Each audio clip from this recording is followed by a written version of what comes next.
Thank you, Chairman Perry. When are we going to begin to fight for the American people? And when is too much debt and too much spending enough? When is it enough? We are at historic times. With a record historic $2.5 trillion deficit we're on track for in these last 12 months. With $34 trillion in debt now, we'll be at $36 trillion by the end of this Congress.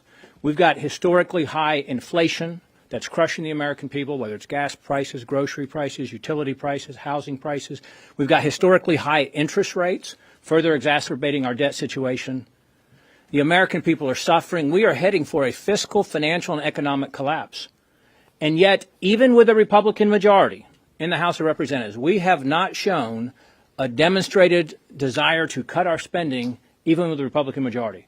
What I just described is happening on our watch, and we have nothing to show to this point when it comes to spending with a Republican majority in the House. What is our resolve to cut our spending this year over last year? What is our resolve to use the leverage we have with the power the American people have given us with a House majority?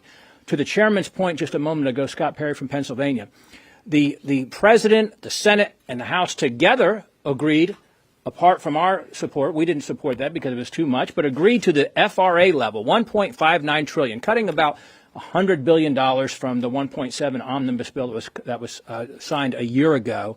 And yet we don't even have a commitment at this point for that top line spending level for total programmatic spending for this coming year. What are we prepared to do to secure the border? What are we prepared to do to stop the invasion at our southern border?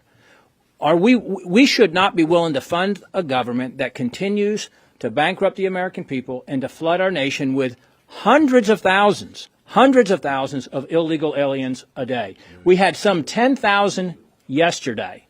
Irreparable harm is being done to the country by this president intentionally, and the only possible stopgap, the only possible barrier is the House majority.